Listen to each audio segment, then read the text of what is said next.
ਅੱਜ ਮਾਈ ਵੂਮਨ ਮਾਈ world segment ਦੇ ਵਿੱਚ ਸਾਡੇ ਨਾਲ ਇੱਕ ਖਾਸ ਗੈਸਟ ਜੁੜਨ ਵਾਲੇ ਨੇ ਫਰਮ ਸਵੇਰਾ ਮੈਡੀਕਲ ਕਲੀਨਿਕ ਔਰ medical centre as you know it. ਜੀ ਬਿਲਕੁਲ, ਅੱਜ ਦੀ ਮਾਈ ਵੂਮਨ ਮਾਈ ਵਰਲਡ ਸੈਗਮੈਂਟ ਦੇ ਵਿੱਚ ਤੁਹਾਡਾ ਸਾਰੇ ਅਲਬਰਟਨਸ ਦਾ ਨਿੱਘਾ ਸਵਾਗਤ ਹੈ। ਔਰ ਅੱਜ ਦੀ ਇਸ ਸੈਗਮੈਂਟ ਦੇ ਵਿੱਚ ਅਸੀਂ ਗੱਲਬਾਤ ਕਰਨ ਵਾਲੇ ਹਾਂ ਅੰਕੁਰ ਸੁਬੇਦੀ, ਜੋ ਕਿ ਇੱਕ ਰਜਿਸਟਰਡ ਸੋਸ਼ਲ ਵਰਕਰ ਨੇ with Savera medical clinic, and ਇਹਨਾਂ ਦੀ ਪ੍ਰੋਫਾਈਲ ਬਹੁਤ ਹੀ ਵਾਈਡ ਰੇਂਜਿੰਗ ਹੈ। She is giving guidance in counseling in addiction, domestic violence, bullying, child services, I guess, too.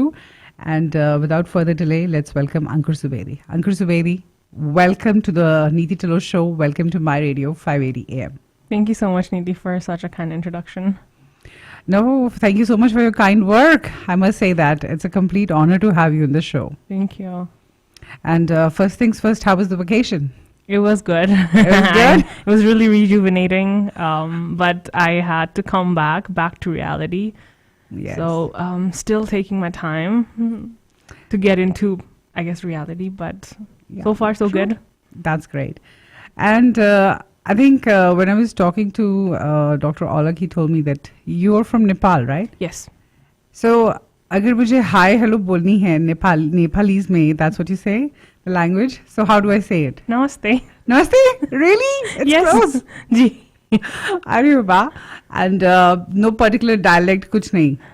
I mean, कुछ चीज़ें अलग हैं, but you know, obviously it's a different country, different language, right? But बहुत सारी चीज़ें similar हैं, because language जो है वो संस्कृत से निकलता है। तो आप लोग पानी को पानी बोलते हैं, हम भी पानी को पानी बोलते हैं। Oh, wow. आप लोग खाना को खाना बोलते हैं, हम भी खाना ही बोलते हैं, राइट? तो अगर आप हिंदी समझते हो तो नेपाली भी आपको समझ में आ जाएगी। Oh, that's nice. जी। एक मुझे डाउट है वैसे नेपाल के खाने को लेके, you know, ये टसल, ये जो जंग है, before we move on to the subject, food is something that I cannot live without. And जब भी when I come across somebody from different ethnicity or different state in India also, जी। तो मैं सबसे पहले पूछती हूँ वहाँ का लोकल फूड। So एक बड़ी पुरानी जंग चली आ रही है कि जो मोमोज हैं वो नेपाल से हैं, तिब्बत से हैं। मुझे सच में personally speaking I think it's from Tibet, but Okay. Momo is such a common खाना नेपाल में, you know. So I mean, obviously मैं भी कंजूस होके यही बोलूँगी कि नेपाल से हैं, even though originally मुझे पता है कि तिब्बत से हैं। I can understand that. I can totally, you know, relate with that, vibe with that. Ki, of course, when you're with something, so, you know, India में भी एक ऐसी टसल चलती है कि there's a dish called dal bati churma. Ji. It's from Gujarat or Rajasthan. So that is a never-ending feud. Ji. So we'll move on to our topic today. First things first, thank you so much for your time. Thank you for having me. No, you're most welcome. And, you know, this month is like, starting from this month till December, it's like violence, hate crimes.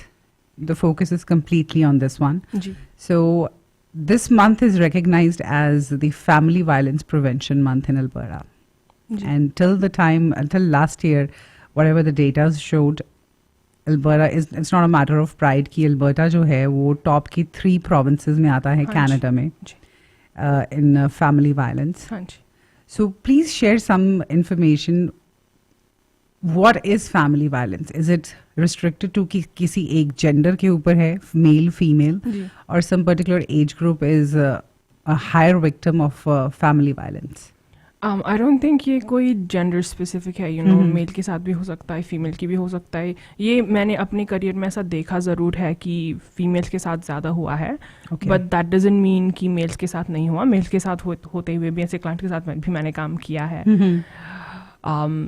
Age group ले लो या फिर sex, gender orientation, ethnicity, कहीं से भी लोग, ये किसी के साथ भी हो सकता है, right? Because you never know कि जिस बंदे के साथ आप डील कर रहे हो उसका इंटेंशन क्या है, यू नो। Right. तो going back to what family violence is, तो मतलब ये जो यू नो अब्यूज़ होना, कंट्रोलिंग बिहेवियर, मिसट्रीटमेंट होना, ये तो जनरल सी बात है। लेकिन अगर आप कभी भी जब आप खुद को क्वेश्चन करोगे कि मैं ऐसी सिचुएशन में हूँ या नहीं, तो मुझे लगता है इन चीज़ों को आपको थोड़ा कंसिडर करना चाहिए कि अगर आपका ओवरऑल वेल बीइंग, अगर आपकी emotional safety, physical safety, security, आपकी बेसिक सर्वाइवल ही मतलब थ्रेट में आ जाए, तो आई थिंक वो एक साइन है कि आप एक अब्यूजिव सिचुएशन में से वायलेंस सिचुएशन में किसी के साथ, चाहे वो फैमिली हो, डोमेस्टिक वायलेंस, इंटीमेट पार्टनर, जो भी आप टर्म्स यूज़ करो, बट आई थिंक ये सारी चीज़ों से पता चल जाएगा कि शायद हाँ मैं अभी इस सिचुएशन से गुजर रहा हूँ या गुजर रही हूँ. Right. So, even elders are also part of this. Exactly. किसी भी एज ग्रुप के साथ ये हो सकता है. So, when we say family violence, what kind of signs do we read into? कि क्या है इनके symptoms कि हाँ कोई मेरे से violence means is it just being physical कि किसी को मारना, पीटना, जी. या there are other things included too? जी, जैसे कि आई थिंक ज़्यादातर जब हम वायलेंस बोलते हैं तो हम उसको सिर्फ फिजिकल वायलेंस के साथ ही एसोसिएट करें. ऑब्वियसली मारना, पीटना, किसी का गला दबाना, स्ट्रैंगुलेशन, वो सारी चीज़ें तो वो ऑब्वियस होती है, राइट. लेकिन साइकोलॉजिकल वायलेंस भी, psychological violence, emotional abuse, mental abuse, वो चीज़ भी होती है, राइट. जैसे कि बहुत ही ज़्यादा क्रिटिकल होना, इतना ज़्यादा क्रिटिकल होना कि उस बंदे को भाई अपना कॉन्फिडेंस ही वो लूज़ करे, राइट. ह्यूमिलेट करना, उस पर चिल्लाना, लोगों के सामने चिल्लाना. अगर आपको अपने पार्टनर की या अपने फैमिली मेम्बर की, किसी की भी, अगर आपको उनकी बात अच्छी भी ना लगे तो उनको एड्रेस करने का एक तरीका होता है, राइट. सबके सामने चिल्लाने की ज़रूरत नहीं होती. आप बाद में प्राइवेटली जाके भी उनसे बात कर सकते हो. लेकिन जब कोई इंटेंशनली ऐसा करे, किसी को ह्यूमिलिएट करे, तो वो भी एक तरह का मतलब अब्यूज ही हुआ, right.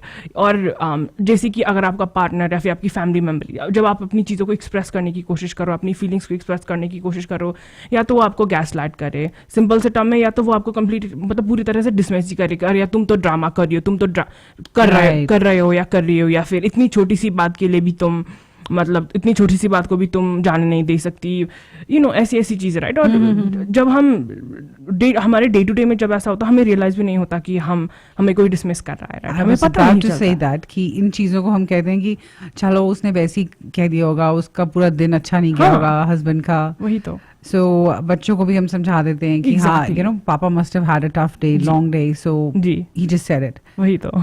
So this is like also kind of objectionable. जी, और ऐसी ऐसी चीज़ों की वजह से शुरू होता है, राइट. और चलो एक बार झगड़ा हो गया, फिर आपने कहा कि चलो let's let it go, right. फिर 2 दिन, 3 दिन, फिर हर महीने ऐसा होने लगे तो छोटी छोटी चीज़ें बड़ी बन जाती है, राइट. कभी पहाड़ जितना बड़ा प्रॉब्लम हो जाएगा और तब जाके बंदा एक्सप्लोड हो जाता है, राइट. तो शुरू में पता नहीं चलता. साइंस ऑब्वियस साइंस होते हैं, और बाकी साइंस ऐसे भी होते हैं कि पूरी तरह से किसी को निग्लेक्ट करना, या फिर ऐसे कंट्रोलिंग चीज़ें, खाने की चीज़ों में कंट्रोल, पहनने की चीज़ों में कंट्रोल, कहाँ जा रहे हो, कितने बजे जा रहे हो, कितने बजे वापस आ रहे हो, किसके साथ मिल रहे हो, हर चीज़ में जब कोई ऐसे कंट्रोलिंग करने की कोशिश करे तो तब भी पता चलता है, राइट. लेकिन अगेन हम इतनी ऐसी चीज़ों पे ध्यान नहीं देते क्योंकि कॉमन सी बात लगती है, right. So, Ankur, would you have some information considering कि आप ज़्यादातर साउथ एशियन को कम्युनिटी को हैंडल करते हो, वो आपके क्लाइंट्स हैं जो काउंसलिंग के लिए आते होंगे, सो उनमें ऐसा कुछ particular difference, and I am sure it's not just limited to, of course, so कि अपनी community, but What kind of differences have you noticed? हमारी कम्युनिटी में सबसे बड़ा डिफरेंस ये है कि लोग इस बारे में बात नहीं करते.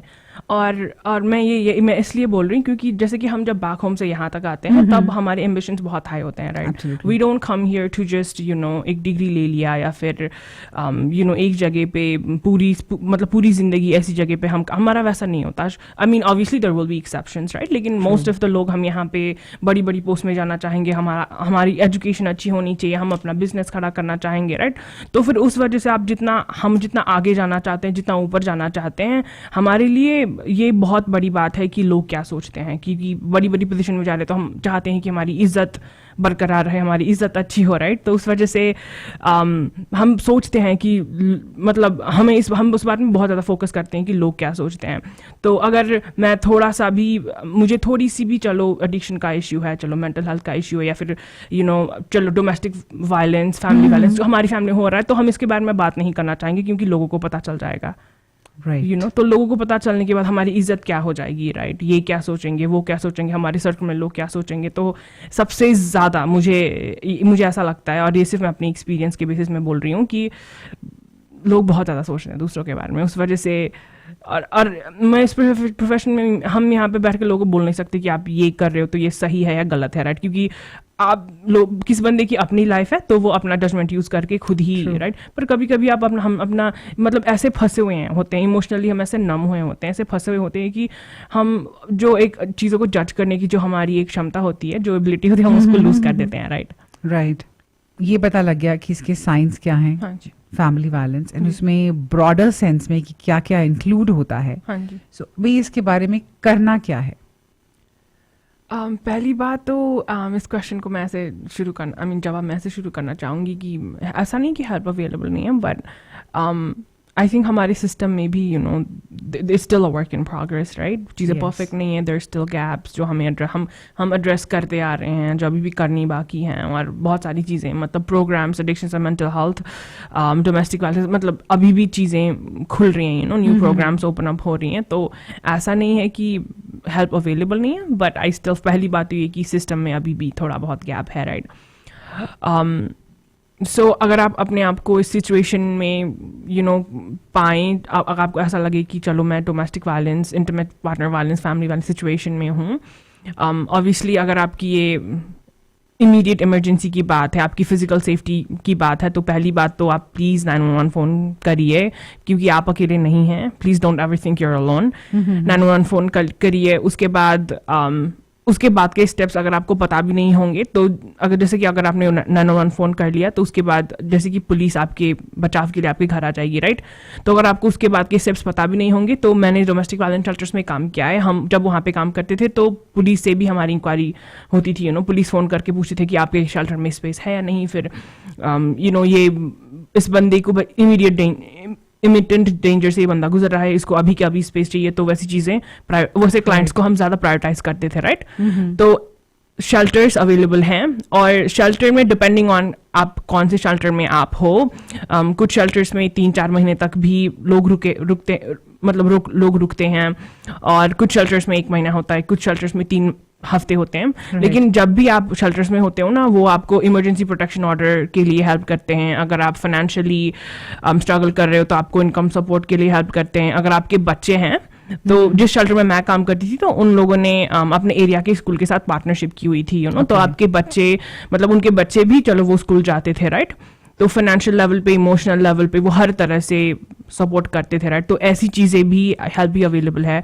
ऑब्वियसली अब्यूज़ हेल्पलाइन है, फैमिली वायलेंस हेल्पलाइन है, एक और आई थिंक एडमिंटन में है एक द टुडे सेंटर, जिसमें बहुत ग्रुप्स रन करते हैं इस बारे में कि फैमिली वायलेंस के बारे में और काउंसलिंग के बारे में, या फिर अगर आप कंफ्यूज हो, आपको पता नहीं है कि भाई मैं क्या करूं, मेरा इसके बाद का स्टेप क्या है, और आपको इन जनरल समझ नहीं आ रहा कि मैं जिस बंदे के साथ डील कर रहा हूँ वो मेरे साथ अब्यूजिव हो रहा है, वायलेंट हो रहा है, तो वो ऐसी चीज़ों के लिए भी आपको सपोर्ट करेंगे। Obviously these places are high in demand, the support are high in demand. हो सकता है कि थोड़ा टाइम वेट करना पड़े, but at the same time please आप उम्मीद मत लूज़ कीजिए, होप मत लूज़ कीजिए, there is help available out there. कभी कभी हम बस किसी से बात करने के बाद भी दिल हल्का कर सकते हैं राइट। तो अपनी फैमिली मेम्बर्स के साथ, अपने दोस्तों के साथ, कोई भी बंदा किसी भी कैपेसिटी में अगर आपको हेल्प कर सकता है तो please do reach out right. So you mention police Ankur, तो मेरा अगला सवाल जो है वो इसी में से ही निकल रहा है जवाब में से। हाँ जी। सो सवाल ये है कि नॉर्मली जब आपके पास काउंसलिंग के लिए आते हैं विक्टिम्स एंड कल्प्रिट ही बोलूँगी, जो अब्यूज़ कर रहा है अपने पार्टनर को या घर में अपने बुजुर्गों को जी, तो आमतौर पे काउंसलिंग से बात सुलझ जाती है कि काउंसलिंग में देन यू जज कि इसमें पुलिस को इन्वॉल्व होना चाहिए? ये ना बहुत ही ट्रिकी सवाल है, क्योंकि ऑन वन हैंड जब हमारे क्लाइंट्स हमारे यहाँ पे आते हैं तो पहली बात तो हम उन्हें ये बात बताते हैं कि जो भी आप इंफॉर्मेशन इस सेशन में आप डिस्क्लोज करोगे वो कॉन्फिडेंशियल होगा राइट, अनटिल एंड अनलेस आप किसी और के लिए रिस्क हो या अपने लिए रिस्क हो राइट। तो हमें भी एक प्रोफेशनल जजमेंट, हमें वो क्लिनिकल जजमेंट यूज़ करना पड़ता है कि इस इंफॉर्मेशन को हम बाहर निकालें या नहीं निकालें राइट। लेकिन ऑब्वियसली सिर्फ काउंसलिंग से बात नहीं होती, बहुत सारे और भी इंटरवेंशंस की ज़रूरत पड़ती है राइट। और अब्यूज़र का माइंडसेट ऐसा होता है कि उनकी फैमिली में when they were growing up उन्होंने अब्यूज़ सहा होगा, तो उनके लिए अब्यूज़ होना और अब्यूज दूसरों को करना वो अलग सी बात है। मे बी उनको सेल्फ स्टीम इश्यूज थे जिस वजह से उनको ऐसा लगता है कि दूसरों के ऊपर रॉब जमाने से या फिर दूसरों के ऊपर वो पावर दिखाने से उनको सेटिस्फैक्शन महसूस होती है, राइट। या फिर कोई मेंटल हेल्थ डिसऑर्डर हो सकता है, पर्सनालिटी डिसऑर्डर हो सकता है, बहुत सारी ऐसी चीज़ें होती हैं, राइट। तो जब भी कोई हमारे यहाँ पे आता है, आती है, जो भी ज़्यादा से ज़्यादा हम असेसमेंट करते हैं, हम उनसे बात करते हैं, 3-4 सेशंस के बाद पता लग जाता है कि उनके लाइफ के कौन कौन से एरियाज़ में शायद उनको इंटरवेंशन की ज़रूरत पड़ सकती है। फिर हम उनसे बैठ के बात करते हैं, हम अपनी चीज़ें रखते हैं, हम उनकी चीज़ें रखते हैं, फिर we just try to meet them where they are at. Okay. So, as you mentioned, addiction. जी। So, this is going to be another tricky question कि जो कहते हैं ना कि पहले मुर्गी आई या अंडा. So, addiction usually leads to abuse in the family, or somebody is already abusing and then उनको लगता है कि भाई मेरे relationship का तो कोई हो ही नहीं सकता कुछ, and then they switch to liquor, alcohol or drug use. जी। How does it go usually? I think मैंने ये नोट किया है कि ज़्यादा से ज़्यादा ना ये जो कोपिंग स्किल्स, कोपिंग मैकेनिज्म्स होती हैं ना, we don't have the healthiest coping mechanisms, right. Right. तो क्योंकि एट द एंड हम सब लोग ह्यूमंस हैं, इंसान हैं। True. अंदर की बातें, हमारे अंदर जो भी अच्छी चीज़ें, बुरी चीज़ें, भड़ास जो भी, हम वो निकालना चाहते हैं, राइट। लेकिन हम कैसे निकालना हमारे लिए सही होगा, कैसे, अगर गलत तरीके से मैंने निकाला तो उसके कॉन्सिक्वेंसेस क्या होंगे, हम इतना नहीं सोचते कभी कभी। तो उस वजह से कॉन्सिक्वेंसेस कभी कभी इतने ज़्यादा बुरे हो जाते हैं कि वो हमारे रिलेशनशिप्स पे असर करते हैं, हमारे काम पे असर करता है, हमारे डे टू डे में असर करता है, और हमें रियलाइज़ भी नहीं होता, राइट। तो ज़्यादा से ज़्यादा मैंने यही देखा है कि चलो फॉर एग्जाम्पल हस्बैंड जो है वो अपनी फैमिली को प्रोवाइड करने के लिए दिन के 12 घंटे काम करता है, और घर आने के बाद वो इतना थक जाता है कि वो उसको उसे बस पीना है, और फिर पीने के बाद उनको बस सोना है, राइट। लेकिन वाइफ को वो पसंद नहीं है, क्योंकि wife on one hand wife भी सही है, पीने की वजह से भाई इनकी हेल्थ खराब हो जाएगी, बहुत सारे लॉन्ग टर्म हेल्थ रिस्क होते हैं, ये होता है वो होता है। लेकिन हस्बैंड भी उनका नजरिया भी सही है कि भाई इतना सब कुछ काम करने के बाद मुझे बस रिलैक्स करना है। तो शुरू वहां से होता है, फिर तू में झगड़ा होना, फिर एक दूसरे के ऊपर मतलब वही ब्लेम करना, एक दूसरे के ऊपर वही आरोप लगाना। उसके बाद फिर जितना आपको गुस्सा आएगा, आप कैसे आप उस चीज को निकालोगे। शायद पीना उस प्रॉब्लम का सोल्यूशन नहीं, टेम्पररी सोल्यूशन, बट ऐसा हो जाता है, राइट। उसके बाद रिश्तों में दरार, एंड देन तो वो एक छोटी सी एडिक्शन है, लेकिन वो कितनी सारी चीजों को इम्पैक्ट कर रही है। शायद अगर आप पी के कभी कभी गाड़ी चलाते हो तो गेस व्हाट, आप अपना लाइसेंस लूज करोगे, राइट। मीन्स आप काम पे नहीं जा पाओगे, means you are not able to make money now. तो उसकी वजह से आपकी फैमिली पे फाइनेंशियली भी असर हो गई, राइट। उसकी वजह से आपकी मेंटल हेल्थ भी खराब हो गई। तो एक चीज कितनी मतलब आपकी लाइफ की हर एरिया को आपको कैसे इम्पैक्ट कर रही है, right. Well, Uncle, we have a caller with us. Okay. And you'll have to wear our studio earmuffs for that. Okay. Yeah, so let's bring them on air. Swagat hai ji on My Radio 580. नमस्कार जी। नमस्कार जी। हाँ जी, question है मेरा, एक तो family violence हो गई ना, किसी फैमिली की प्रॉब्लम है कि ता वायलेंस है, तो क्वेश्चन मेरा है कि कितनी सच्चाई है कि लोग अपने टीवी चों, वीडियो गेम्स, मीडिया तो सीख के वायलेंस कर रहे हैं। Great question. Thank you Thank so you, much. So, Ankur, you got the question? आप अपना क्वेश्चन रिपीट करेंगे? TV, media, social media? I'll repeat. So, इनका ये कहना है कि एक तो सोसाइटी में जो है, on top of that जो हम स्क्रीन टाइम स्पेंड करते हैं, जो स्क्रीन पे हम चीज़ें देख रहे हैं, जी, उनका इन्फ्लुएंस, जी, is it boosting the domestic violence, family violence? I think शायद मुझे लगता है हाँ, क्योंकि एक बात ये कि जब आप ज़्यादा से ज़्यादातर टाइम सोशल मीडिया में स्पेंड करते हो तो आप आप अपने सराउंडिंग में सोशल इंटरेक्शंस आप कितना करते हो, राइट? तो एक चीज़ वो है, शायद नहीं कर पाते आप अपने पार्टनर के साथ कितना कनेक्ट करते हो, राइट? अगर आप if you are one of those partners की जो पूरी मतलब आप पूरा दिन सिर्फ सोशल मीडिया में या फिर वीडियो गेम्स खेलते हुए होते हो, मतलब सोशल मीडियाज में आप होते हो, पूरा दिन आप उसी में स्पेंड करें, तो आप शायद अपने पार्टनर से इतना कनेक्ट नहीं कर पाते, राइट? तो आई थिंक उस नज़रिए से देखा जाए तो निगलेक्ट आप अपने रिलेशनशिप को शायद कर रहे हो, राइट? तो वो भी एक तरीके का वायलेंस ही हुआ, राइट? वो भी एक तरीके का अब्यूज ही हुआ, राइट? और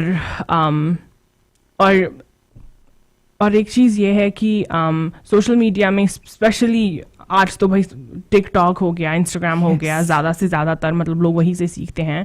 और फॉर एग्जांपल लोगों को कैसे पटाते हैं, डेटिंग एप्स में कैसे जाते हैं, ऐसी चीज़ें जो मतलब लोगों में अगर सेल्फ स्टीम इश्यूज होते हैं या फिर कोई भी लाइफ में अगर हमारी कोई प्रॉब्लम्स होती है तो हम कहाँ जाते हैं? यूजुअली सोशल मीडिया या फिर यूट्यूब में जाके हम अपनी ज़िंदगी के आंसर्स हम इंटरनेट में ढूंढने की कोशिश करते हैं, राइट? तो उस वजह से जैसा कंटेंट हम कंज्यूम करते हैं ना, तो उस वजह से हमारे दिमाग में उस चीज़ का असर तो ऑब्वियसली होता है, राइट? बिल्कुल। तो और उसको हम अप्लाई कैसे करते हैं अपने रिलेशनशिप्स में? अब मतलब आगे पीछे हमारे आमने सामने जो लोग हैं, जो सी चीज़ें हम उनमें अप्लाई करते हैं, राइट? तो उस वजह से अब उसका लॉन्ग टर्म असर क्या होता है ये हम नहीं सोचते हैं, और अभी सोचना पॉसिबल भी नहीं है क्योंकि अभी मतलब इतनी टेक्नोलॉजी इतनी एडवांस भी नहीं हुई कि हम फ्यूचर को ऐसे प्रोडिक्ट कर सके, राइट? लेकिन ऑब्वियसली असर होती है, I think. Perfect. And we have our next caller, अंकुर।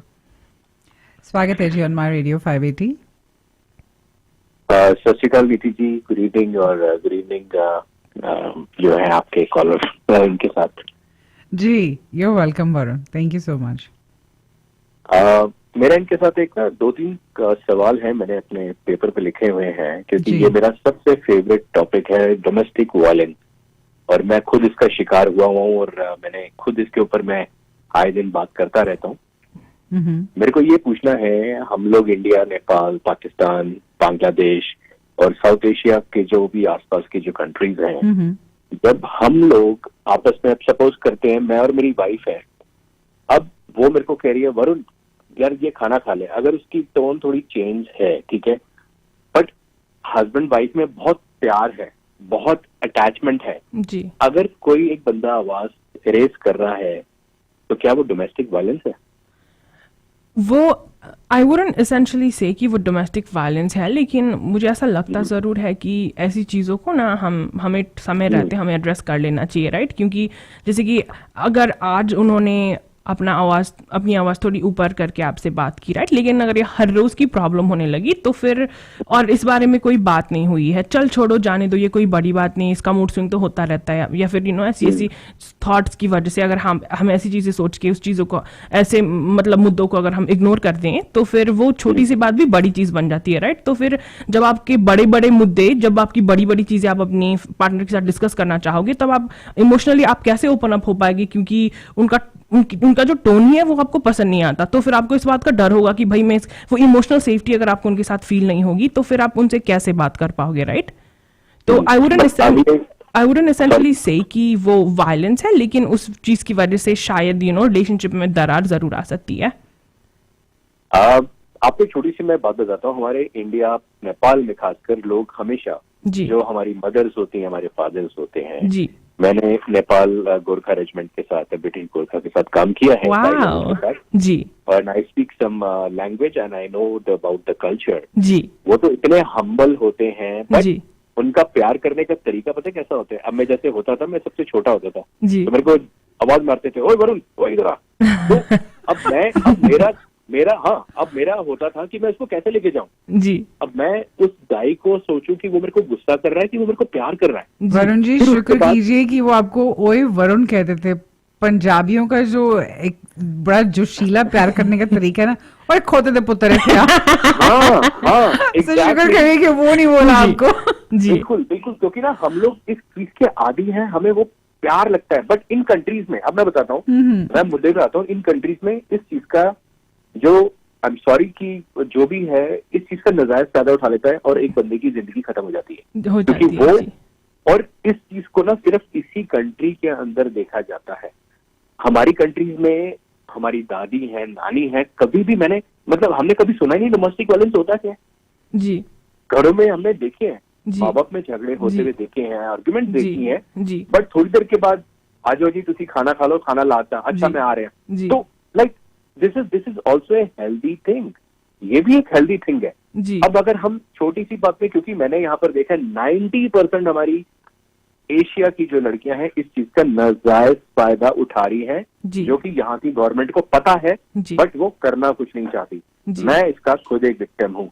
आज अगर आप कोर्ट में अगर गए हो, कोर्ट में हर दूसरा बंदा रिस्ट्रेनिंग ऑर्डर लेने के लिए पहुंचा होता है और उसमें से हर दूसरी लड़की एक हिंदुस्तान की या पाकिस्तान की या बांग्लादेश की या नेपाल की होती है। क्यों? Why? Right, perfect. Well, thank you so very much, Varun, for sharing your experience and question. The answer is coming up. Yeah, thank you. जी अंकुर, इन्होंने बेसिकली एक तरह से देखा जाए तो एथनिसिटी के ऊपर सवाल उठाया कि as compared to the country we are living in, Canada और वेस्टर्न कंट्रीज और यूरोपियन कंट्रीज, उनके कंपैरिजन में अपनी कंट्रीज जो हैं बैक होम जहाँ से हम इमिग्रेट हुए हैं वहाँ पे ज़्यादा ये सब होता है। जी मुझे ऐसा लगता है कि शायद वेस्टर्न वर्ल्ड में सोसाइटी ज़्यादा ओपन है। यहाँ पे हमारे लाइक लड़कियों के लिए भी लड़कों के लिए आई गेस बहुत, जितनी फ्रीडम हमें बैक होम होती थी उससे कहीं ज़्यादा फ्रीडम हमें यहाँ पे होती है, राइट। तो शायद उस वजह से भी हो सकता है, या फिर सच में उनकी ज़िंदगी में ऐसी चीज़ें हो रही हों जो जिसकी वजह से उनको सच में ऐसा लगे कि मुझे रिस्ट्रेनिंग ऑर्डर लेने की ज़रूरत है। सच में शायद उनको घर में मार पड़ती होगी, सच में मतलब वैलिड रीजंस भी होते हैं, राइट, जिसकी वजह से सच में उनको रिस्ट्रेनिंग ऑर्डर लेने की ज़रूरत पड़े। या फिर दूसरी तरह से देखा जाए तो शायद वहाँ से ज़्यादा हमें यहाँ पे फ्रीडम मिलती है, तो उस वजह से भी कुछ लोग ऐसे भी होते हैं जो इसका नाजायज़ फ़ायदा उठाने की कोशिश करें, राइट। क्योंकि बैक होम अगर रिश्ते में दरार आ जाए या फिर जितना भी बुरा हो, लेकिन हम ज़्यादा से ज़्यादा इसी चीज़ को मतलब हम छुपाने की कोशिश ही करते हैं, क्योंकि बंद कमरे में इस चीज़ को सुलझाया जाए और पेरेंट्स को या फिर फैमिली को इन्वॉल्व ना किया जाए। अगेन कमिंग बैक टू लोग क्या सोचते हैं, राइट। तो it becomes a big honour issue, बहुत ज़्यादा, एग्जैक्टली, राइट। तो इसलिए मुझे ऐसा लगता है। Right. Well Ankur, last question which is very important, क्योंकि आई थिंक हमारी जनरेशन जो है वो हम लोगों ने शादी भी कर ली जी, बच्चे भी हो गए जी, लेकिन जो अगली जनरेशन जिनके भले के लिए हम यहाँ पे आए हैं, जब हम ये सब घर में करते हैं उन पे क्या असर होता है, will talk about that after the break. अच्छा, ओके।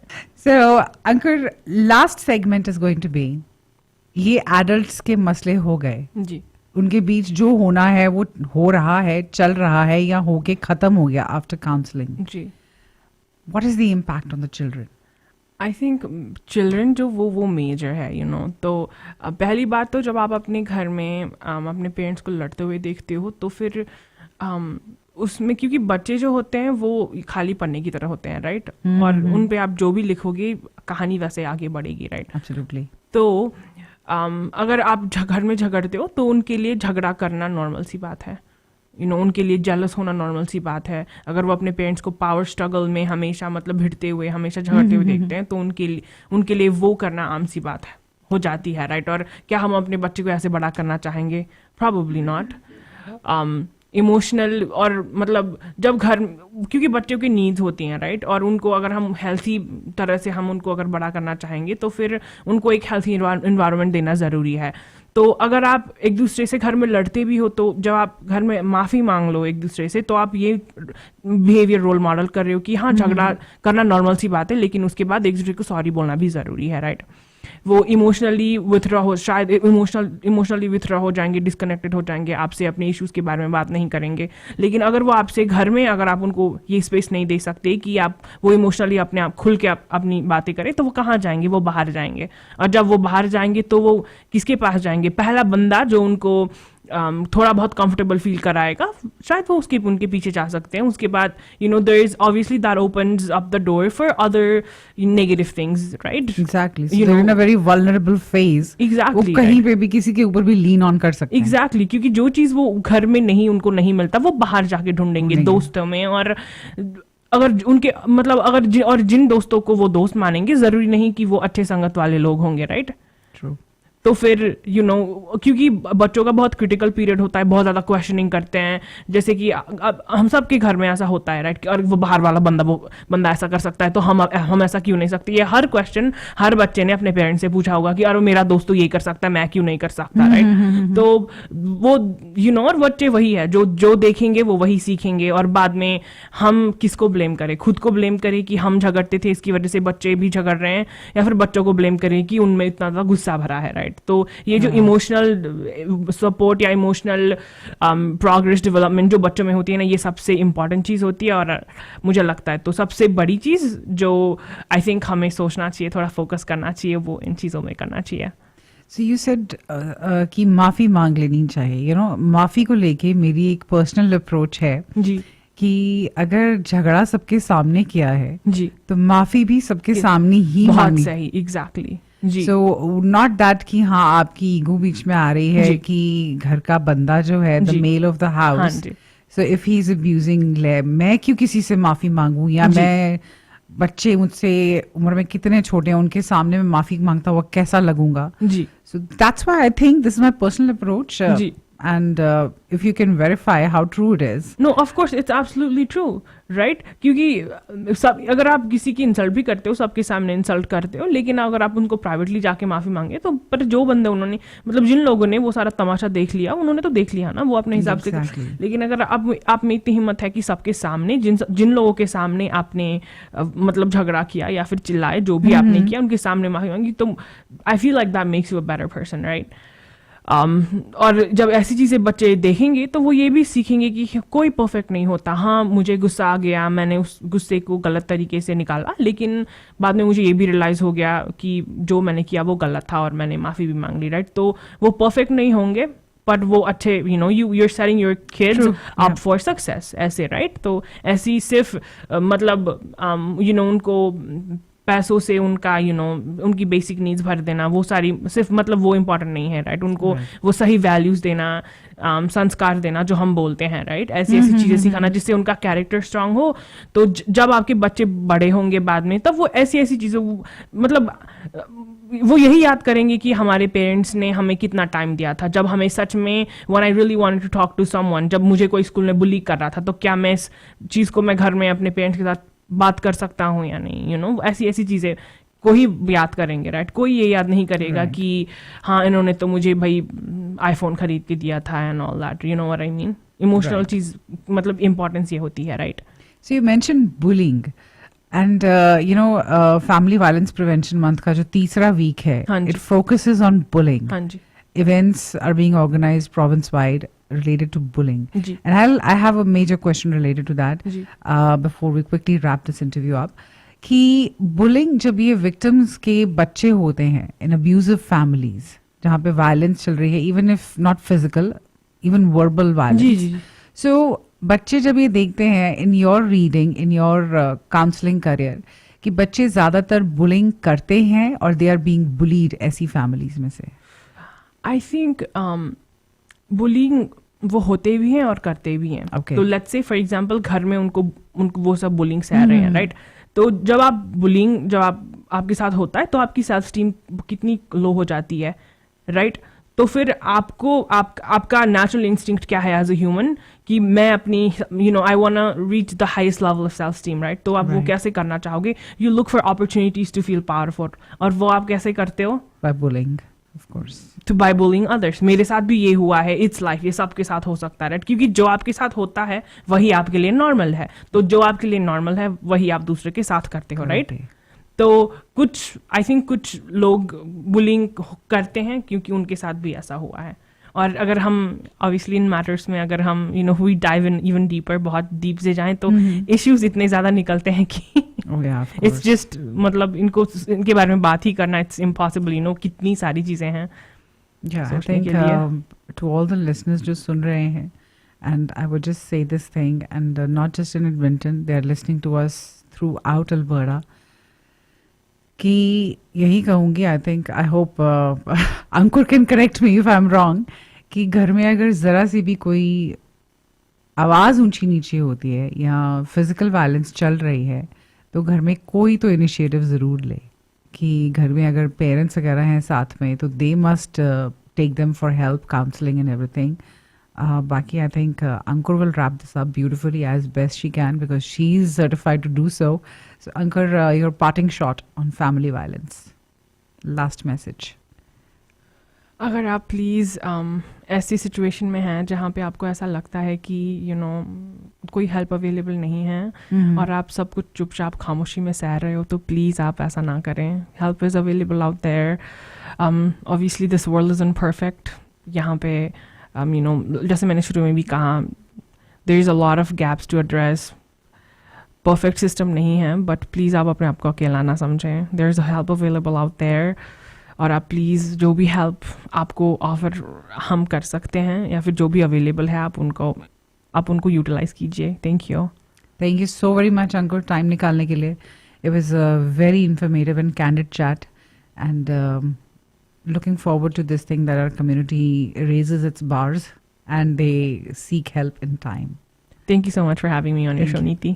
You're welcome.